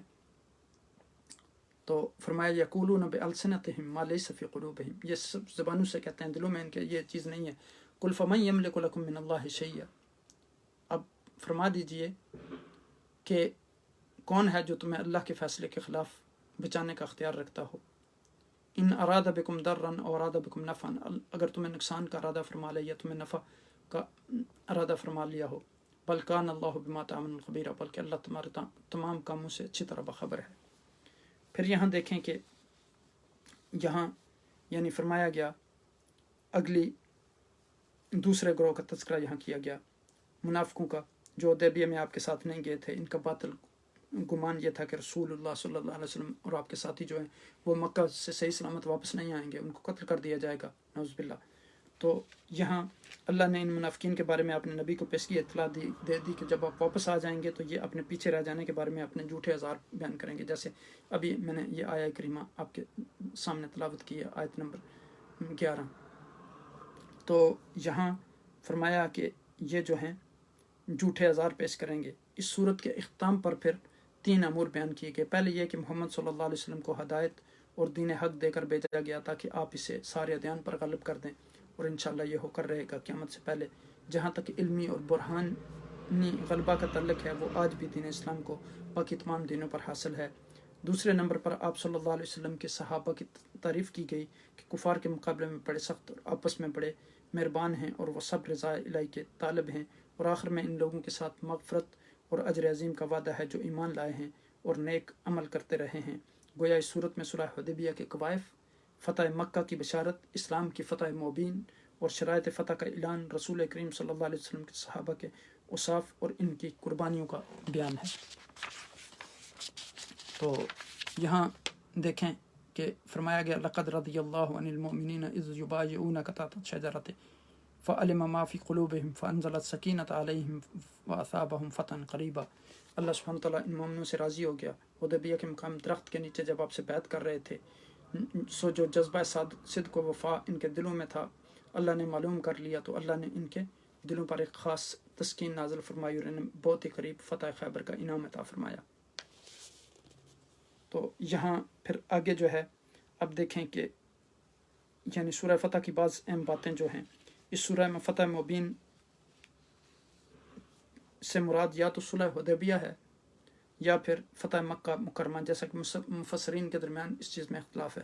نبی اکرم صلی اللہ علیہ وسلم والے اور آپ صلی اللہ علیہ وسلم کی تعظیم و توقیر اور مدد کرنے کا بیان ہے۔ صلح حدیبیہ کے بعد حالات کا بیان ہے۔ نبی اکرم صلی اللہ علیہ وسلم کے جواب کا تذکرہ ہے کہ آپ مسجد حرام کی زیارت کریں گے۔ پھر صحابہ اکرام رضوان اللہ علیہ مجمعین کی بعض عمدہ جو صفات ہیں ان کا اس سورہ مبارکہ میں تذکرہ کیا گیا، اور یہ فرمایا گیا کہ سنت اللہ التی قد خلت من قبل ولن تجد لسنت اللہ تبدیلا، یہ اللہ کی سنت ہے جو پہلے سے چلی آ رہی ہے، اور آپ اللہ کے دستور میں ہرگز کوئی تبدیلی نہ پائیں گے۔ پھر یہاں فرمایا کہ هو الذی ارسل رسولہ بالہدی ودین الحق لیظہرہ علی الدین کلہ وکفی باللہ شہیدا، وہی ہے جس نے اپنے رسول صلی اللہ علیہ وسلم کو ہدایت دے کر اور دین حق عطا فرما کر بھیجا تاکہ اسے تمام ادیان پر غالب کر لے، اور رسول اکرم صلی اللہ علیہ وسلم کی صداقت اور حقانیت پر اللہ ہی گواہ کافی ہے۔ پھر فرمایا یہ جو صفات اگلی آیہ کریمہ میں آیت نمبر 29 میں بیان کی گئی، محمد الرسول اللہ والذین معہ اشداء علی الکفار رحماء بینہم تراہم رکعا سجدا یبتغون فضلا من اللہ ورضوانا سیماہم فی وجوہہم من اثر السجود ذلک مثلهم فی التوراۃ ومثلهم فی الانجیل کزرع اخرج شطأہ فآزرہ فاستغلظ فاستوى علی سوقہ یعجب الزراع لیغیظ بہم الکفار وعد اللہ الذین آمنوا وعملوا الصالحات منہم مغفرۃ واجرا عظیما۔ یہاں فرمایا گیا کہ محمد اللہ کے رسول ہیں، اور جو لوگ آپ کی مائیت اور سنگت میں ہیں وہ کافروں پر بہت سخت دل اور زور آور ہیں، اور آپس میں نرم دل اور شفیق ہیں، اور ہم انہیں کثرت سے رکوع کرتے ہوئے سجود کرتے ہوئے دیکھتے ہیں۔ وہ اللہ کے فضل اور اس کی رضا کے طلبکار ہیں، ان کی نشانی ان کے چہروں پر سجدوں کا اثر ہے جو بصورت نور نمایاں ہے۔ ان کے یہ اوصاف تورات میں بھی مذکور ہیں۔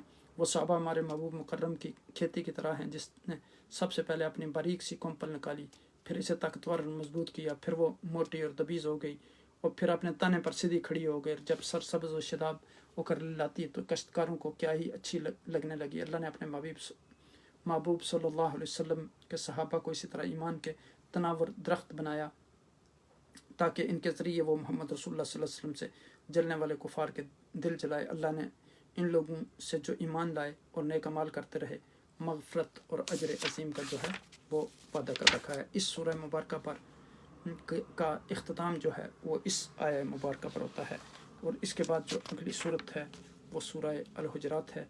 اس سورہ الفتح کے جو اہم مضامین ہیں وہ صلح حدیبیہ، فتح مبین کی بشارت، مخلصین اور منافقین کا ذکر، بیعت رضوان کے شرکاء، پھر اسلام کی سرفرازی اور صحابہ کی جو ہے وہ شان اس سورہ مبارکہ میں بیان کی گئی۔ اس کے بعد پھر سورہ جو ہے الحجرات کا آغاز ہوتا ہے۔ سورہ حجرات جو ہے یہ بھی اس کی ابتدائی پہلے آیات ہم تلاوت کر لیتے ہیں۔ اعوذ باللہ من الشیطان الرجیم، بسم اللہ الرحمن الرحیم۔ یا ایھا الذین آمنوا لا تقدموا بین یدی اللہ ورسولہ واتقوا اللہ ان اللہ سمیع علیم۔ یا ایھا الذین آمنوا لا ترفعوا اصواتکم فوق صوت النبی ولا تجهروا له بالقول كجهر بعضكم لبعض ان تحبط اعمالكم وانتم لا تشعرون ان الذين يغضون اصواتهم عند رسول الله اولئك الذين امتحن الله قلوبهم للتقوى لهم عظيم ان الذين ينادونك من وراء الحجرات اكثرهم لا يعقلون ولو انهم صبروا حتى تخرج اليهم لكان خيرا لهم والله غفور رحيم۔ يا ايها الذين امنوا ان جاءكم فاسق بنبأ فتبينوا ان تصيبوا قوما بجهالة فتصبحوا على ما فعلتم نادمين واعلموا ان فيكم رسول الله لو يطيعكم في كثير من الامر لعنتم ولكن الله حبب اليكم الايمان وزينه في قلوبكم وكره اليكم الكفر والفسوق والعصيان اولئك هم الراشدون۔ صدق اللہ العظیم۔ یہ قرآن مجید کی 49ویں صورت ہے۔ مدینہ میں ہجرت کے 9ویں سال نازل ہوئی اور اس کے 2 رکوع ہیں، 18 آیات ہیں۔ اس کے کلمات کی تعداد 353 ہے اور حروف کی تعداد جو ہے 1493 ہے۔ اس سال عرب کے قبیلے چوک در چوک رسول اکرم صلی اللہ علیہ وسلم کی خدمت میں حاضر ہوئے اور آپ صلی اللہ علیہ وسلم کی اطاعت و فرمانبرداری کا اعلان کیا۔ اس صورت میں ان کو اور سارے مسلمانوں کو میل جول کے ادب اور قاعدے سکھائے گئے ہیں۔ یہ صورت اسلامی سوسائٹی کا سنگ بنیاد اور انسانی تہذیب و تمدن کا گہوارہ ہے۔ ارشاد ہے کہ محمد رسول اللہ صلی اللہ علیہ وسلم کو اپنا سردار مان کر ان کی تعظیم و توقیر کرو۔ جو کچھ حکم دیتے ہیں وہ اللہ ہی کا حکم ہوتا ہے اور تم جو حکم دیں سر جھکا کر سنو۔ اپنی رائے ان کے سامنے تمہاری کوئی وقت نہیں رکھتی۔ ان کے حکم پر خلوص کے ساتھ عمل کرو۔ ان کے سامنے اپنی آواز کو اونچا نہ کرو، پست کرو۔ اندر تشریف رکھتے ہوں تو باہر سے مت بلاؤ۔ صبر سے انتظار کرو، جب وہ خود باہر تشریف لائیں تو پھر اپنی حاجت پیش کرو اور ادب کے ساتھ پھر ان سے ملاقات کرو۔ آپس میں میل جول رکھو یہاں تک کہ تم میں اجتماعی قوت اتنی زبردست پیدا ہو جائے کہ جس سے تمہارے شریر لوگ دبے رہیں۔ ہر کسی کی بات سن کر بے تحقیق بات نہ مان لیا کرو تاکہ بیکار الجھنوں سے جو ہے وہ بچے رہو۔ ایمان بڑی نعمت ہے، اس کی قدر کرو، گناہوں سے بچو اور یاد رکھو کہ ایماندار آپس میں بائی بائی ہیں۔ کسی کو کسی پر زیادتی نہ کرنی چاہیے۔ جو ظلم پر کمر بند میں اسے دباؤ اور یوں نہ مانے تو مارو یہاں تک کہ سیدھا ہو جائے۔ دیکھو آپس کے جھگڑے ذرا سی باتوں سے پیدا ہو سکتے ہیں، مثلا کسی کو چڑھانا، اس کے برے نام رکھنا جنہیں وہ پسند نہ کرتا ہو، باتوں یا اشاروں کنایوں میں کسی کے عیب ظاہر کرنا، پیٹھ پیچھے کسی کی برائی، غیبت، حسد کرنا، چغلی کھانا، کسی کی طرف سے بدگمانی کرنا اور خواہ مخواہ اسے برا آدمی ٹھہرانا، کسی کے عیب ٹٹولنا، اس کے بید معلوم کرنے کی کوشش کرنا تاکہ وہ تمہارے قابو میں آ جائے، یہ سب بری باتیں ہیں، ان سے بچو اور یاد رکھو کہ سب آدمی آپس میں برابر ہیں۔ کوئی کسی پر دھونس جمانے کی کوشش نہ کرے۔ ذات پات خاندان قوم محض ایک دوسرے کی شناخت کے لیے ہیں، کوئی کسی پر دھونس جمانے کی کوشش نہ کرے۔ ذات پات خاندان قوم محض ایک دوسرے کی شناخت کے لیے ہیں، قوم جتانے کے لیے نہیں ہیں۔ سب اس کے برابر بندے ہیں۔ اس کے نزدیک زیادہ مرتبہ والا وہی شخص ہوگا جو اس سے زیادہ ڈرے گا اور اس کے ڈر سے تمام گناہوں اور بری باتوں سے بچے گا۔ اللہ تمہارے کاموں کو دیکھ رہا ہے، وہ تمہارے دل کی باتوں کو اچھی طرح جانتا ہے۔ جس نے کلمہ پڑھ لیا وہ مسلمان ہے۔ اب اسے چاہیے کہ اسلام کے مقرر کیے ہوئے طریقے پر چلے، نیک کام کرے، برے کاموں سے بچے تاکہ اس کے دل میں ایمان کی روشنی پیدا ہو۔ اسلام میں داخل ہو کر کسی پر اپنی فوقیت مت جتاؤ۔ اسلام کو اللہ کی ایک نعمت سمجھو اور یہ ایمان حاصل کرنے کا ایک ذریعہ ہے جس پر انسان کی جو ہے وہ نجات کا ذریعہ ہے، دار و مدار ہے۔ پھر سورہ حجرات میں کہیں باتیں ہیں نبوت اور رسالت کا مقام، 2 جماعتوں کے درمیان اختلاف کی صورت میں اصلاح کی کوشش اور بغاوت کرنے والی جماعت کے مد مقابل کھڑے ہونا یہاں تک کہ وہ راست پر آ جائے۔ سماج کو تباہ کرنے والی بات صفات کا بیان ہے کہ ان سے بچنا چاہیے، جیسے غیبت، چغلی، بدگمانی، سخریہ، برے القاب سے خطاب کرنا۔ پھر سورہ حجرات جو ہے یہ مدنی صورت ہے، اس میں 18 آیات اور 2 رکوع ہیں۔ حجرات حجرہ کی جمع ہے۔ حجرہ گھر کو کہتے ہیں اور کمرے کو کہتے ہیں کیونکہ اس میں ان بدوؤں اور دیہاتیوں کا ذکر ہے جو ادب سے آشنا تھے ہونے کی وجہ سے حضور نبی اکرم صلی اللہ علیہ وسلم کو عوامی انداز میں کمرے کے باہر سے آوازیں دیتے تھے۔ یہ ازواج مطہرات کے حجرے تھے، چھوٹے چھوٹے کمرے تھے، اس لیے اسے سورہ حجرات کہا گیا۔ اس کے اہم مضامین میں اس کی ابتدا میں اللہ اور اس کے رسول صلی اللہ علیہ وسلم کا ادب بیان کیا گیا اور یہ کہ ہر فیصلہ اللہ اور اس کے رسول صلی اللہ علیہ وسلم کے حکم کے مطابق کرے۔ اگلی آیت میں حکم دیا گیا کہ اپنی آواز کو نبی اکرم صلی اللہ علیہ وسلم کی آواز سے پست رکھو، کہ اگر تم ایسا نہیں کرو گے تو تمہارے سارے اعمال جو ہیں وہ غارت ہو جائیں گے اور تمہیں شعور بھی نہیں ہوگا۔ پھر اجتماعی اور معاشرتی آداب بیان کرتے ہوئے مسلمانوں کو تاکید کی گئی کہ افواہوں پر کان مت دھریں اور خبر کی تحقیق کر لیا کریں۔ اصحاب رسول صلی اللہ علیہ وسلم کی تعریف کی گئی کہ اللہ نے تمہارے دلوں میں ایمان کی محبت ڈال دی اور تمہارے دلوں میں سجا دیا کفر، گناہ اور نافرمانی کو اس سے بیزار کیا، جیسے یہاں فرمایا کہ وَاعْلَمُوا أَنَّ فِيكُمْ رَسُولَ اللَّهِ لَوْ يُطِيعُكُمْ فِي كَثِيرٍ مِنَ الْأَمْرِ لَأَنِتُّمْ وَلَكِنَّ اللَّهَ حَبَّبَ إِلَيْكُمُ الْإِيمَانَ وَزَيَّنَهُ فِي قُلُوبِكُمْ وَكَرَّهَ إِلَيْكُمُ الْكُفْرَ وَالْفُسُوقَ وَالْعِصْيَانَ أُولَٰئِكَ هُمُ الرَّاشِدُونَ۔ پھر فرمایا کہ اڑتی ہوئی افواہوں پر اعتماد بس اوقات جو ہے بامی قتل و قتال کا سبب بنتا ہے، اس لیے اس سے منع کیا گیا ہے اور صلح کروانے کا حکم دیا گیا ہے۔ دنیا کے سب مسلمان جو گورے، کالے، امیر، غریب سب جو ہیں وہ عربی اجمی بائی بائی ہیں، اس کا حکم دیا گیا ہے۔ یہاں دیکھیں کہ فرمایا گیا کہ یا ایھا الذین آمنوا ان جاءکم فاسق بنبأ فتبینوا ان تصیبوا قوما بجہالۃ فتصبحوا علی ما فعلتم نادمین۔ یہ آپ دیکھیں کہ ولید بن عقبہ رضی اللہ تعالیٰ عنہ کو بھیجا کہ حضور نبی اکرم صلی اللہ علیہ وسلم نے آپ کو بنی مستلق کی طرف بھیجا کہ ان سے زکوٰۃ اکٹھی کر کے لائیں، اور بنی مستلق کے درمیان اور یہ جو تھے ولید بن عقبہ رضی اللہ تعالیٰ عنہ، ان کے درمیان پرانی دشمنی تھی، ان کے کسی شخص کو قتل کر دیا تھا، تو ان کو ڈر تھا کہ وہ میرے پرانے دشمن ہیں، تو یہ راستے سے واپس آ گئے، اور پھر حضور نبی اکرم صلی اللہ علیہ وسلم کو آ کے بتایا کہ یہ مسلمان نہیں ہوئے۔ پھر آپ نے خالد بن ولید رضی اللہ تعالیٰ عنہ کو چپکے سے بھیجا اور انہوں نے وہاں گئے تو وہ پھر ان سے زکوٰۃ لی اور واپس آئے، تو خالد بن ولید رضی اللہ تعالیٰ عنہ نے حضور نبی اکرم صلی اللہ علیہ وسلم کو بتایا کہ وہ تو مسلمان ہیں اور انہوں نے زکوٰۃ بھی دی ہے اور وہ ایمان پر ثابت قدم ہیں۔ تو یہاں حکم دیا گیا کہ کوئی ہر جھوٹی بات فوراً جو ہے اس پر یقین نہیں کر لینا چاہیے، بلکہ انویسٹیگیشن کرنی چاہیے۔ کوئی بھی خبر اگر کوئی فاسق آدمی لے کر آئے تو اس کی تحقیق کریں، تحقیق کرنے کے بعد اس پر عمل کریں، ورنہ کہیں ایسا نہ ہو کہ پھر بعد میں اس پر ندامت ہو۔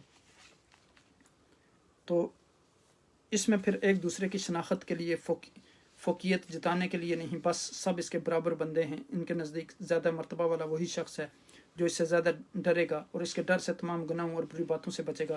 اللہ تمہارے تمام کاموں کو دیکھ رہا ہے، وہ تمہارے دل کی باتوں کو اچھی طرح جانتا ہے۔ جس نے کلمہ پڑھ لیا وہ مسلمان ہے، اب اسے چاہیے کہ اسلام کے مقرر کیے ہوئے طریقے پر چلے، نیک کام کرے، برے کاموں سے بچے تاکہ اس کے دل میں ایمان کی روشنی پیدا ہو۔ پھر اسلام میں داخل ہو کر کسی پر اپنی فوقیت مت جتاؤ۔ اسلام یعنی یہ جو ہے کو اللہ کی ایک نعمت سمجھو۔ پھر اس میں یہ بتایا گیا کہ ایسی معاشرتی برائیوں کی نشاندہی کی گئی جن کی وجہ سے باہمی تعلقات بھی متاثر ہوتے ہیں، ان میں مبتلا انسان اللہ کی نظر میں بھی اچھا شمار نہیں ہوتا۔ پہلی برائی جس کا سے منع کیا گیا وہ ایک دوسرے کا مذاق اڑانا ہے، یعنی ایک دوسرے کا مذاق شخص اس وقت اڑاتا ہے جب وہ اسے اپنے آپ سے حقیر سمجھتا ہے اور اپنے آپ کو بہتر سمجھتا ہے۔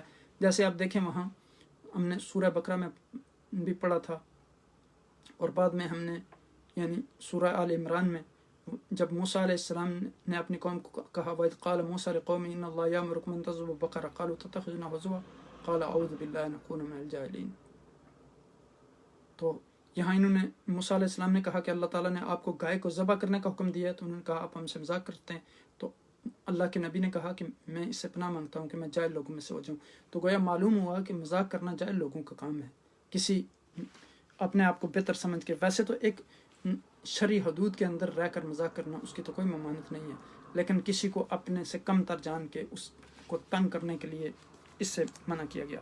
پھر اس کے بعد یعنی اس لیے فرمایا کہ جن کے ساتھ تم تمسر کر رہے ہو سکتا ہے وہ اللہ کی نظر میں بہتر ہوں۔ یہاں اب دیکھیں یہاں اس آیت میں اس بات کو بڑے واضح انداز میں بیان کیا گیا کہ یا ایھا الذین آمنوا لا یسخر قوم من قوم عسیٰ ان یکونوا خیرا منہم ولا نساء من نساء عسیٰ ان یکن خیرا منہن۔ تو اس لیے یہاں اس چیز سے منع کیا گیا۔ پھر دوسری برائی ایک دوسرے پر عیب لگانا، طعنہ دینا، ذلیل و رسوا کرنا، جیسے یعنی اسی آیت میں کہا گیا ولا تلمزوا انفسکم ولا تنابزوا بالالقاب بئس الاسم الفسوق بعد الایمان ومن لم یتب فاولئک هم الظالمون، یعنی جو لوگ توبہ نہیں کریں گے وہ ظالم ہیں۔ پھر